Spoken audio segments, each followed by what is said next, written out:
Hello everyone, ಬನ್ನಿ ಇವತ್ತು ನಾನು ನಿಮಗೆ ತುಂಬ ಸಿಂಪಲ್ ಆ್ಯಂಡ್ ಕ್ವಿಕ್ ಆ್ಯಂಡ್ ಈಸಿಯಾಗಿ ಮಾರ್ನಿಂಗ್ ಬ್ರೇಕ್ಫಾಸ್ಟ್ಗೆ ನೀವು ಸೂಜಿ ರವೆಯಿಂದ ಯಾವ ರೀತಿಯಾಗಿ ಬ್ರೇಕ್ಫಾಸ್ಟ್ನ ಮಾಡ್ಬೋದು, ಅಥವಾ ನೀವು ಈವ್ನಿಂಗ್ ಟೀ ಜೊತೆ ಸ್ನ್ಯಾಕ್ಸ್ ಕೂಡ ಮಾಡ್ಬೋದು, ಅಥವಾ ಮಕ್ಕಳಿಗೆ ಲಂಚ್ ಬಾಕ್ಸಿಗಾದರೂ ಮಾಡ್ಬೋದು. ತುಂಬಾ ಟೇಸ್ಟಿಯಾಗಿ ಹಾಗೂ ಹೆಲ್ದಿಯಾಗಿರುತ್ತೆ. ಮೊದಲಿಗೆ ನಾನಿಲ್ಲಿ 3 ಪೊಟ್ಯಾಟೊನ ಈ ಥರ ಕಟ್ ಮಾಡಿಕೊಂಡು ಕುದಿಲಿಕ್ಕೆ ಇಡ್ತಾ ಇದ್ದೀನಿ. ನಂತರ ಪೊಟ್ಯಾಟೊ ಎಲ್ಲ ಚೆನ್ನಾಗಿ ಕುದ್ಮೇಲೆ ಸಿಪ್ಪೆಯನ್ನು ತೆಗಿತಾ ಇದ್ದೀನಿ. ನಿಮಗೆ ಎಷ್ಟು ಬೇಕೋ ಅಷ್ಟು ನೀವು ಪೊಟ್ಯಾಟೊ ಕೂಡ ಹಾಕ್ಕೊಳ್ಬೋದು. ಬಟ್ ನಾನು ಸಿಂಪಲಾಗಿ ಜಸ್ಟ್ 3 ಪೊಟ್ಯಾಟೊನ ತೊಗೊಂಡಿದ್ದೀನಿ. ಈ ಥರ ಕಟ್ ಮಾಡಿಕೊಂಡು ಪೊಟ್ಯಾಟೊನ ಬಾಯ್ಲ್ಸ್ ಮಾಡೋದ್ರಿಂದ ಬೇಗ ಬಾಯ್ಲ್ ಆಗುತ್ತೆ. ಸ್ವಲ್ಪ ಉಪ್ಪನ್ನು ಹಾಕಿದರೆ ಇನ್ನೂ ಬೇಗ ಬಾಯ್ಲ್ ಆಗುತ್ತೆ. ಸೊ ಮೊದಲಿಗೆ ನಾನಿಲ್ಲಿ ಪೊಟ್ಯಾಟೊನ ಚೆನ್ನಾಗಿ ಬಾಯ್ಲ್ ಮಾಡಿಕೊಂಡು ಈಗ ಸಿಪ್ಪೆ ತೆಗೆದುಕೊಂಡು ಒಂದು ಪ್ಲೇಟ್ಗೆ ಇಡ್ತಾ ಇದ್ದೀನಿ. ಇದು ಮಕ್ಕಳಿಗೊಂದು ಒಳ್ಳೆ ಹೆಲ್ದಿ ಲಂಚ್ ಬಾಕ್ಸ್ ಅಂತಲೇ ಹೇಳ್ಬೋದು. ತುಂಬಾ ಈಸಿಯಾಗಿರುತ್ತೆ ಹಾಗೂ ಟೇಸ್ಟ್ ಕೂಡ ಸೂಪರಾಗಿರುತ್ತೆ. ಖಂಡಿತವಾಗ್ಲೂ ನೀವು ಕೂಡ ಒಂದು ಸಲ ಟ್ರೈ ಮಾಡಿ ನೋಡಿ. ಹೇಗಿತ್ತಂತ ನನಗೆ ನೀವು ಕಾಮೆಂಟ್ ಮೂಲಕ ತಿಳಿಸಿ. ನೋಡಿ, ಈ ಥರ ಚೆನ್ನಾಗಿ ಎಲ್ಲದನ್ನೂ ಪೊಟ್ಯಾಟೊನ ಸಿಪ್ಪೆನ ರಿಮೂವ್ ಮಾಡ್ತಾಯಿದ್ದೀನಿ. ನೆಕ್ಸ್ಟ್ ನಾನಿಲ್ಲಿ ಎಲ್ಲ ಪೊಟ್ಯಾಟೊನ ಚೆನ್ನಾಗಿ ಸಿಪ್ಪೆನ ರಿಮೂವ್ ಮಾಡಿ ಆದಮೇಲೆ ನಿಮಗೆ ಬೇಕಿದ್ದರೆ ನೀವು ಪೊಟ್ಯಾಟೊನ ಸ್ಮ್ಯಾಶ್ ಕೂಡ ಮಾಡ್ಕೊಳ್ಬೋದು. ಬಟ್ ಸ್ಮ್ಯಾಶ್ ಮಾಡೋದ್ರಿಂದ ಒಳಗಡೆ ಪೊಟ್ಯಾಟೊ ದಪ್ಪ ದಪ್ಪ ಹಾಗೆ ಇರುತ್ತೆ. ಸೊ ಅದಕ್ಕೆ ಕಾರಣ ನಾನೇನು ಮಾಡಿದ್ದೀನಿ ಅಂದರೆ ಪೊಟ್ಯಾಟೊನ ಚೆನ್ನಾಗಿ ತುರ್ಕೊಂಡಿದ್ದೀನಿ. ತುರ್ಕೊಂಡ್ರೆ ಟೇಸ್ಟ್ ಕೂಡ ತುಂಬ ಚೆನ್ನಾಗಿರುತ್ತೆ. ಮಿಕ್ಸ್ ಮಾಡಿದಾಗ ಎಲ್ಲದನ್ನೂ ಮಸಾಲೆ ಕೂಡ ಆಲೂಗಡ್ಡೆ ಒಳಗಡೆ ಚೆನ್ನಾಗಿ ಬೆರೆಯುತ್ತೆ. ಸೊ ಸ್ಮ್ಯಾಶ್ ಮಾಡೋದ್ರಿಂದ ಏನಾಗುತ್ತೆ ಅಂದರೆ ಗಟ್ಟಿ ಹಾಗೆ ಉಳ್ಕೊಂಬಿಡುತ್ತೆ. ಸೊ ಹಾಗಾಗಿ ನಾನು ಸಿಪ್ಪೆ ರಿಮೂವ್ ಮಾಡಿರುವಂತಹ ಆಲೂಗಡ್ಡೆನ ತೊಗೊಂಡು ಚೆನ್ನಾಗಿ ಈ ಥರ ತುರ್ಕೊಂಡಿದ್ದೀನಿ. ನೋಡಿ, ನೀವು ಚೀಸು ಬೆಣ್ಣೆನ ಯಾವ ಥರ ತುರ್ಕೊಳ್ತೀರೋ ಸೇಮ್ ಕ್ಯಾರೆಟ್ ಅದೇ ಥರ ಈ ಥರ ನೀವು ಪೊಟ್ಯಾಟೊನ ತುರ್ಕೊಳ್ಬೇಕು. ನಿಮಗೆ ಬೇಕಿದ್ರೆ ಹಾಫ್ನಲ್ಲಿ ಕ್ಯಾರೆಟ್ ಕೂಡ ಹಾಕ್ಕೊಳ್ಬೋದು. ಇನ್ನೂ ಹೆಲ್ತ್ಗೆ ತುಂಬಾ ಒಳ್ಳೆಯದು ಮಕ್ಕಳಿಗೆ. ಸೊ ನಾನು ಇಲ್ಲಿ ಬ್ರೇಕ್ಫಾಸ್ಟ್ ಮಾಡ್ತಿರೋದ್ರಿಂದ ಸಿಂಪಲಾಗಿ ಪೊಟ್ಯಾಟೊ ಮಾತ್ರ ತೊಗೊಂಡಿದ್ದೀನಿ. ಈ ಥರ ಯಾವುದೇ ರೀತಿ ಗಟ್ಟಿ ಇಲ್ಲದ ಹಾಗೆ ಚೆನ್ನಾಗಿ ತುರ್ಕೊಳ್ಬೇಕಾಗುತ್ತೆ. ನೋಡಿ, ನಾನು ತೋರಿಸ್ತಾ ಇದ್ದೀನಿ ಈ ಥರ.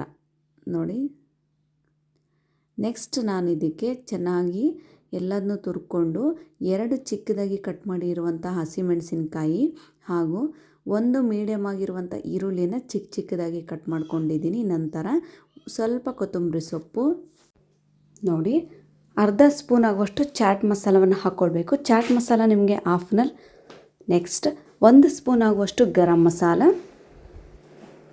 ರುಚಿಗೆ ತಕ್ಕಷ್ಟು ಉಪ್ಪು ಹಾಗೂ ಅರ್ಧ ಸ್ಪೂನ್ ಆಗುವಷ್ಟು ಖಾರದ ಪುಡಿಯನ್ನು ಹಾಕ್ಕೊಂಡಿದ್ದೀನಿ. ನಿಮಗೆ ಖಾರದ ಪುಡಿ ಬೇಡ ಅನ್ನೋರು ಸ್ಕಿಪ್ ಮಾಡ್ಬೋದು. ಬಿಕಾಸ್ ನಾವು ಆಲ್ರೆಡಿ ಹಸಿಮೆಣಸಿನ್ಕಾಯಿ ಹಾಕಿರೋದ್ರಿಂದ ಬೇಡ ಅನ್ನೋರು ಖಾರದ ಪುಡಿನ ಸ್ಕಿಪ್ ಮಾಡ್ಬೋದು. ನೀವು ಸ್ವಲ್ಪ ಚಾಟ್ ಮಸಾಲ ಹಾಕಿದರೆ ನಿಜವಾಗ್ಲೂ ನಿಮಗೆ ಪಾನಿಪೂರಿ ತಿನ್ನುವಾಗ ಅದು ಸುಕ್ಕ ಟೈಪ್ ಹಾಕ್ಕೊಡ್ತಾರಲ್ವ, ಸೇಮ್ ಅದೇ ಟೇಸ್ಟ್ ಇರುತ್ತೆ. ಸೊ ಹಾಗಾಗಿ ಚಾಟ್ ಮಸಾಲ ಮಿಸ್ ಮಾಡದೆ ಹಾಕಿ, ತುಂಬ ಚೆನ್ನಾಗಿರುತ್ತೆ. ಈಗ ಎಲ್ಲದನ್ನು ಚೆನ್ನಾಗಿ ಮಿಕ್ಸ್ ಮಾಡ್ಕೊಳ್ಳಿ. ನೋಡಿ, ಆಲೂಗಡ್ಡೆನ ಈ ಥರ ತುರಿದಿರೋದ್ರಿಂದ ಟೇಸ್ಟು ತುಂಬಾ ಚೆನ್ನಾಗಿ ಬರುತ್ತೆ. ಸೊ ಸಾಧ್ಯ ಆದಷ್ಟು ನೀವು ಕೂಡ ಆಲೂಗಡ್ಡೆ ತುರಿದೇ ಈ ರೆಸಿಪಿ ಏನಾದರೂ ಮಾಡಿದರೆ ತುರ್ಕೊಂಡೇ ಮಾಡಬೇಕು. ಈಗ ನೋಡಿ, ಈ ಥರ ಚೆನ್ನಾಗಿ ನಿಧಾನವಾಗಿ ಎಲ್ಲದನ್ನೂ ಮಿಕ್ಸ್ ಮಾಡ್ತಾ ಬನ್ನಿ. ಈಗ ಇದನ್ನು ಮಿಕ್ಸ್ ಮಾಡಿ ಸೈಡಲ್ಲಿಡಿ. ನೋಡಿ, ನೆಕ್ಸ್ಟ್ ನಾನು ಕಡಾಯಿಗೆ ನೋಡಿ 1.5 ಬೌಲ್ ಆಗೋಷ್ಟು ನೀರನ್ನು ಹಾಕ್ಕೊಳ್ತಾ ಇದ್ದೀನಿ. ನೀವು ಯಾವ ಸೈಜಲ್ಲಿ ಮೆಜರ್ಮೆಂಟಲ್ಲಿ ಕಪ್ನ ತೊಗೊಂಡಿರ್ತೀರೋ ಅದೇ ಬೌಲಿಂದ ನಾನಿಲ್ಲಿ 1 ಬೌಲ್ ಆಗೋಷ್ಟು ರವೆನ ತೊಗೊಂಡಿರೋದ್ರಿಂದ 1.5 ಬೌಲ್ ಆಗೋಷ್ಟು ನೀರನ್ನು ತೊಗೊಂಡಿದ್ದೀನಿ. ಅರ್ಧ ಬೌಲ್ ಸ್ವಲ್ಪ ನೀರು ಜಾಸ್ತಿ ತೊಗೊಳ್ಬೇಕು. ರುಚಿಗೆ ತಕ್ಕಷ್ಟು ಸ್ವಲ್ಪ ಉಪ್ಪು ಹಾಗೂ 1 ಸ್ಪೂನ್ ಆಗೋಷ್ಟು ಎಣ್ಣೆಯನ್ನು ಹಾಕ್ಕೊಂಡು ಚೆನ್ನಾಗಿ ಮಿಕ್ಸ್ ಮಾಡ್ಕೊಳ್ಳಿ. ಸ್ವಲ್ಪ ನೀರು ಕುದಿ ಬರುವ ತನಕ ವೆಯ್ಟ್ ಮಾಡ್ಕೊಳ್ಳಿ. ಈ ಥರ 1-2 ನಿಮಿಷ ಮಿಕ್ಸ್ ಮಾಡಿ ಕೈ ಬಿಡಿ. ನಾನಿಲ್ಲಿ 1 ಬೌಲ್ ಆಗೋಷ್ಟು ಸೂಜಿ ರವೆನ ತೊಗೊಂಡಿದ್ದೀನಿ. 1.5 ಬೌಲ್ ಆಗೋಷ್ಟು ನೀರನ್ನು ಹಾಕ್ಕೊಂಡಿದ್ದೀನಿ. ನೋಡಿ, ಈಗ ನೀರು ಚೆನ್ನಾಗಿ ಕುದಿ ಬರಬೇಕು. ಈ ಥರ ಹಾಕ್ಕೊಂಡಿದ್ದೀನಿ.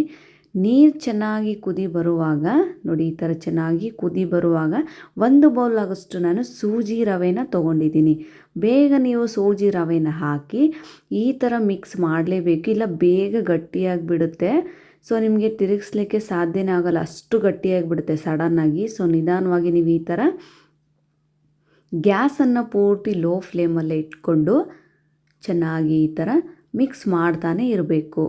ನೋಡಿ, ಈ ಥರ ಕೈ ಬಿಡಲಾರ್ದಂಗೆ ಮಿಕ್ಸ್ ಮಾಡ್ತಾನೆ ಇರಬೇಕಾಗುತ್ತೆ. ನೋಡಿ ಸಡನ್ನಾಗಿ ಎಷ್ಟು ಗಟ್ಟಿಯಾಗಿ ಬಿಡ್ತು ಅಂತ. ಕಂಟಿನ್ಯೂಸ್ ಆಗಿ ಒಂದು 2 ನಿಮಿಷನಾದರೂ ನೀವು ಈ ಥರ ಮಿಕ್ಸ್ ಮಾಡಲೇಬೇಕಾಗುತ್ತೆ. ಯಾಕೆಂದರೆ ರವೆ ಸ್ವಲ್ಪ ಚೆನ್ನಾಗಿ ಕುದಿಬೇಕು. ಸೂಜಿ ರವೆ ಬೇಗ ಬಾಯ್ಲ್ ಆಗುತ್ತೆ. ನೋಡಿ ಈ ಥರ ಒಂದು 2 ನಿಮಿಷ ನೀವು ಈ ಥರ ಮಿಕ್ಸ್ ಮಾಡ್ಕೊಳ್ಳಿ. ಈಗ ಗ್ಯಾಸನ್ನು ಆಫ್ ಮಾಡಿಬಿಡಿ. ಈ ಥರ ಗಟ್ಟಿಯಾಗೋ ತನಕ ಗ್ಯಾಸನ್ನು ಲೋ ಫ್ಲೇಮಲ್ಲಿಡಿ. ನಂತರ ನೀವು ಇದನ್ನು ಒಂದು ಪ್ಲೇಟ್ಗೆ ಹಾಕಿಡಿ. ಸ್ವಲ್ಪ ಕ್ಲೀನಾಗಿ ನಮ್ಮ ಕೈಗೆ ಮುಟ್ಟುವಂಥ ಬಿಸಿ ಇರಬೇಕಷ್ಟೆ. ಅಲ್ಲಿವರೆಗೂ ನೀವು ಚೆನ್ನಾಗಿ ಇದನ್ನು ಆರಿಸ್ಕೊಳ್ಬೇಕು. ನೋಡಿ ಈ ಥರ ಸುತ್ತಲು ಅಂದ್ಕೊಳ್ಳಿ, ಅದೆಲ್ಲ ಆರೋಗುತ್ತೆ. ಈಗ ಅದನ್ನು ಸೈಡಲ್ಲಿಡಿ ಆರಲಿಕ್ಕೆ. ನೆಕ್ಸ್ಟ್ ಪ್ರಿಪ್ರೇಷನ್ ಬಂದುಬಿಟ್ಟು ನಾನು ಇಲ್ಲಿ 1 ಬೌಲ್ಗೆ 2 ಸ್ಪೂನ್ ಆಗೋಷ್ಟು ಮೈದಾ ಹಿಟ್ಟನ್ನು ತೊಗೊಂಡಿದ್ದೀನಿ. ಸೋಸಿ ಮೈದಾ ಹಿಟ್ಟನ್ನು ತೊಗೊಳ್ಳಿ. ಅರ್ಧ ಸ್ಪೂನ್ ಆಗೋಷ್ಟು ಕರಿ ಎಳ್ಳನ್ನು ತೊಗೊಂಡಿದ್ದೀನಿ.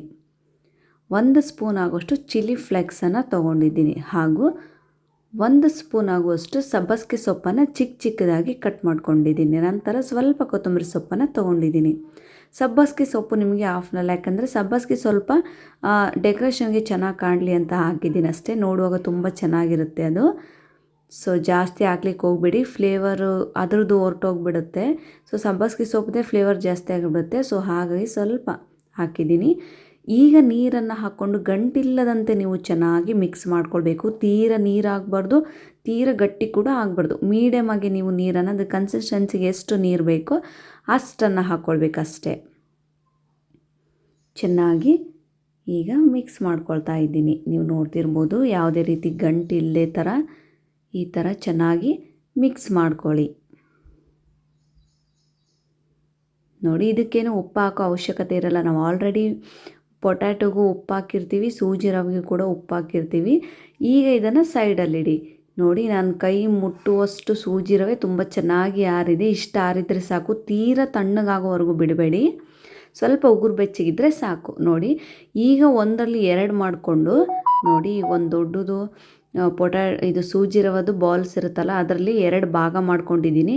ಅದನ್ನು ಸಪ್ರೇಟ್ ತಗೊಂಡು ಒಂದರಲ್ಲಿ ಮತ್ತೆ 2 ಭಾಗ ಮಾಡ್ಕೊಂಡಿದ್ದೀನಿ. ಟೋಟಲಾಗಿ ಒಂದು ಉಂಡೆಯಲ್ಲಿ 4 ಭಾಗ ಮಾಡ್ಕೊಳ್ಬೇಕು. ನೋಡಿ ಈ ಥರ ನಿಮ್ಮ ಕೈ ಮುಷ್ಟಿ ಎಷ್ಟಿದೆಯೋ ಅಷ್ಟಷ್ಟು ಒಂದೊಂದು ಉಂಡೆ ಥರ ಮಾಡ್ಕೊಳ್ಳಿ. ಈ ಥರ ನೋಡಿ ಅದೆಷ್ಟು ಸಾಫ್ಟ್ ಆಗಿದೆ ಸೂಜಿ ರವೆ ಅಂತ. ಇದರಲ್ಲಿ ನೆಕ್ಸ್ಟ್ 2 ಭಾಗ ಮಾಡ್ಕೊಳ್ಳಿ. ಸೇಮ್ 4 ಬಾಲ್ಸ್ ಕೂಡ ಒಂದೇ ಸೈಜಲ್ಲಿ ಇರಬೇಕು. ನೋಡಿ ಈ ಥರ 4 ಬಾಲ್ಸ್ನ ಮಾಡ್ಕೊಳ್ಳಿ. ಈಗ ಇದನ್ನು ಸೈಡಲ್ಲಿಡಿ. ಜಸ್ಟ್ ನಾನು 2 ಬಾಲ್ಸ್ ಮಾತ್ರ ತೊಗೊಂಡಿದ್ದೀನಿ. ಈ ಥರ ಕೈಯಲ್ಲಿ ಸ್ವಲ್ಪ ನಾದ್ಕೊಂಡ್ರೆ ಸ್ವಲ್ಪ ಕ್ರ್ಯಾಕ್ಸ್ ಕಡಿಮೆ ಆಗುತ್ತೆ. ಸ್ವಲ್ಪ ಒಂದು 1/4 ಟೀ ಸ್ಪೂನ್ ಅಷ್ಟು ಎಣ್ಣೆನ ಮಾತ್ರ ಹಚ್ಕೊಂಡಿದ್ದೀನಿ. ಯಾಕೆ ಅಂದರೆ ಕೆಳಗಡೆ ಮಣಿಗೆ ಹತ್ತಬಾರ್ದು ಅಂತೇಳಿ ಅದಕ್ಕೋಸ್ಕರ ಎಣ್ಣೆನ ಹಾಕ್ಕೊಂಡಿದ್ದೀನಿ. ನಿಮಗೇನಾದರೂ ಲತ್ತಿಸುವಾಗ ಕ್ರ್ಯಾಕ್ಸ್ ಬಂತು ಅಂದರೆ ಸ್ವಲ್ಪ ಚೆನ್ನಾಗಿ ಈ ಥರ ನಾದ್ಕೊಂಡು ನಂತರ ಚೆನ್ನಾಗಿ ಉಂಡೆ ಮಾಡಿಕೊಂಡು ಲತ್ತಿಸ್ಕೊಳ್ಳಿ. ಯಾವುದೇ ರೀತಿ ಕ್ರ್ಯಾಕ್ಸ್ ಬರೋದಿಲ್ಲ. ಮಿಡ್ಲಲ್ಲೇ ಸುತ್ತಲೂ ಕ್ರ್ಯಾಕ್ಸ್ ಬಂದರೆ ಪರವಾಗಿಲ್ಲ, ಅದ್ರದ್ದೇನೂ ತೊಂದರೆ ಇಲ್ಲ. ಬಟ್ ಮಿಡ್ಲಲ್ಲಿ ಯಾವುದೇ ರೀತಿ ಕ್ರ್ಯಾಕ್ಸ್ ಬರದೇ ಇರೋ ಥರ ನೀವು ಚೆನ್ನಾಗಿ ನಾದ್ಕೊಂಡು ಉಂಡೆ ಮಾಡಿಕೊಂಡ್ರೆ ಬರೋದಿಲ್ಲ. ಈ ಥರ ಒಂದೇ ಸಮನೆ ಒಂದೇ ಅಳತೆ ಸುತ್ತಲೂ ಕೂಡ ಇರಬೇಕು. ಈ ಥರ ಚೆನ್ನಾಗಿ ಲತ್ತಿಸ್ಕೊಳ್ಳಿ.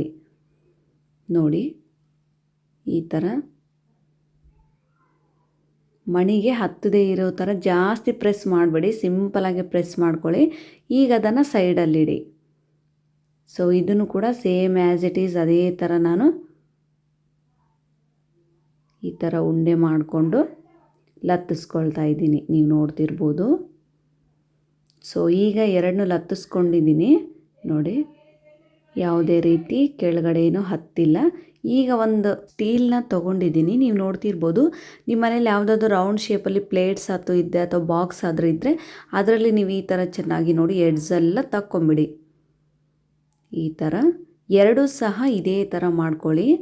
ನೋಡಿ 2 ಸಹ ಈ ಥರ ಮಾಡ್ಕೊಳ್ಬೇಕು. ನೋಡಿ ತುಂಬ ಈಗ ರೌಂಡ್ ಶೇಪಲ್ಲಿ ಬಂದಿದೆ. ನಾವೇನೇ ರೌಂಡ್ ಶೇಪಲ್ಲಿ ಮಾಡಿದರೂ ಕೆಲವೊಂದು ಸಲ ಅದು ಕ್ರಾಸ್ ಆಗಿಬಿಡುತ್ತೆ. ಸೊ ಹಾಗಾಗಿ ಆ ಥರ ಎಡ್ಜ್ನ ತಗೊಳ್ಬೇಕಾಗುತ್ತೆ. ನಂತರ ರೆಡಿ ಮಾಡಿ ಇಟ್ಕೊಂಡಿರುವಂತಹ ಈ ಪೊಟ್ಯಾಟೊ ಸುಕ್ಕನ್ನು ತೊಗೊಂಡು ಇದರೊಳಗಡೆ ಚೆನ್ನಾಗಿ ಅಪ್ಲೈ ಮಾಡ್ತಾಯಿದ್ದೀನಿ. ಸುತ್ತಲೂ ಸ್ವಲ್ಪ ಗ್ಯಾಪ್ ಬಿಡಿ, ಸ್ವಲ್ಪ ಒಂದು ಅರ್ಧ ಇಂಚಷ್ಟು ಗ್ಯಾಪ್ ಬಿಡಿ ಸಾಕು.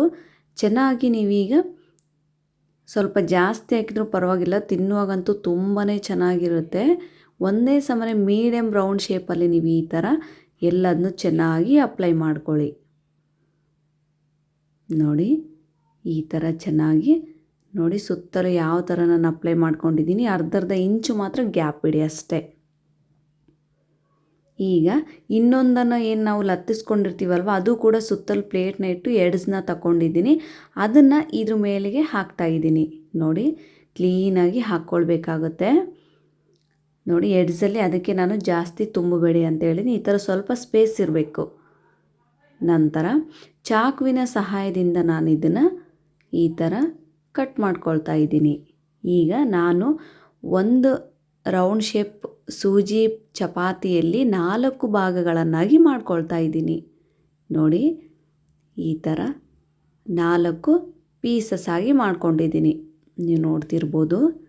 ಈಗ ನೋಡಿ ನಾನು ನಿಮಗೆ ತೆಗೆದು ತೋರಿಸ್ತಾ ಇದ್ದೀನಿ. ಯಾವುದೇ ರೀತಿ ಕೆಳಗಡೆ ಕೂಡ ಹತ್ತಿಲ್ಲ, ಯಾವುದೇ ರೀತಿ ಕಿತ್ತೋಗೋ ಚಾನ್ಸಸ್ ಕೂಡ ಇರೋದಿಲ್ಲ. ತುಂಬ ಸಾಫ್ಟಾಗಿ ಸ್ಮೂತಿಯಾಗಿ ಕೂಡ ನಾವು ಯಾವ ಥರ ನಿಧಾನವಾಗಿ ರೆಡಿ ಮಾಡ್ತೀವೋ ಆ ಥರ ಸೂಜಿ ಬ್ರೇಕ್ಫಾಸ್ಟ್ ಕೂಡ ರೆಡಿ ಆಗುತ್ತೆ.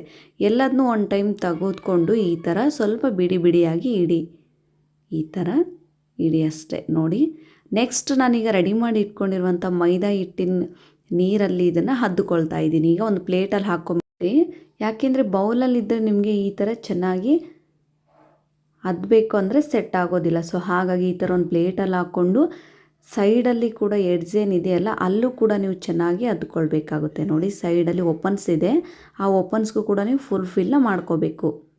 ನೋಡಿ ಈಗ ಮೀಡಿಯಮ್ ಎಣ್ಣೆನ ಹೈ ಫ್ಲೇಮಲ್ಲಿಟ್ಟು ಚೆನ್ನಾಗಿ ಕಾಯಿಸ್ಕೊಳ್ಳಿ.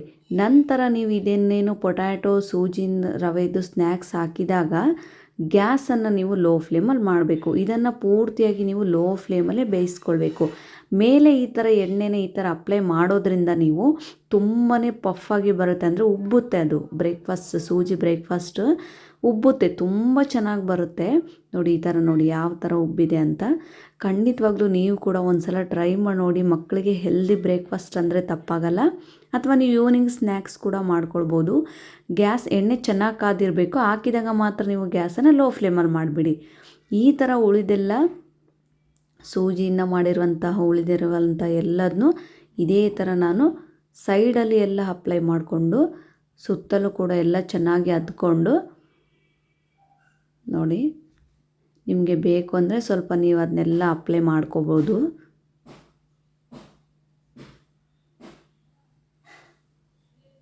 ತೀರ ನೀರಾಗಿ ಮಾಡ್ಕೊಳ್ಬೇಡಿ, ಅದು ಮೇಲೆ ಹತ್ತೋದಿಲ್ಲ. ಸೊ ಇದೇ ಥರ ಕೂಡ ಒನ್ ಬೈ ಒನ್ ನೀವು ಚೆನ್ನಾಗಿ ಎಣ್ಣೆಯಲ್ಲಿ ಡೀಪ್ ಫ್ರೈ ಮಾಡ್ಕೊಳ್ಳಿ. ಸ್ವಲ್ಪ ಬ್ರೌನ್ ಕಲರ್ಗೆ ಬರೋವರೆಗೂ ಫ್ರೈ ಮಾಡಿಕೊಂಡ್ರೆ ಸಾಕಾಗುತ್ತೆ. ನೋಡಿ ಈಗ ನಾನು ಒಂದು ಪ್ಲೇಟ್ಗೆ ಹಾಕಿ ನಿಮಗೆ ತೋರಿಸ್ತಾ ಇದ್ದೀನಿ ಎಷ್ಟು ಕ್ರಿಸ್ಪಿಯಾಗಿ ಒಳಗಡೆ ಎಷ್ಟು ಸಾಫ್ಟಾಗಿ ಸೂಜಿ ಬ್ರೇಕ್ಫಾಸ್ಟ್ ರೆಡಿಯಾಗಿದೆ ಅಂದರೆ ನಿಜವಾಗ್ಲೂ ತಿನ್ನುವಾಗಂತೂ ಟೇಸ್ಟ್ ಅಲ್ಟಿಮೇಟ್ ಆಗಿರುತ್ತೆ. ನೀವು ಕೂಡ ಒಂದು ಸಲ ಟ್ರೈ ಮಾಡಿ ಹೇಗಿತ್ತು ಅಂತ ನನಗೆ ನೀವು ಕಾಮೆಂಟ್ ಮೂಲಕ ತಿಳಿಸಿ. ನೋಡಿ ಒಂದನ್ನು ಓಪನ್ ಮಾಡಿ ತೋರಿಸ್ತಾ ಇದ್ದೀನಿ, ಸೂಜಿ ಎಷ್ಟು ಸ್ಮೂತಿಯಾಗಿ ಬೆಂದಿದೆ ಅಂತ ನೋಡಿ.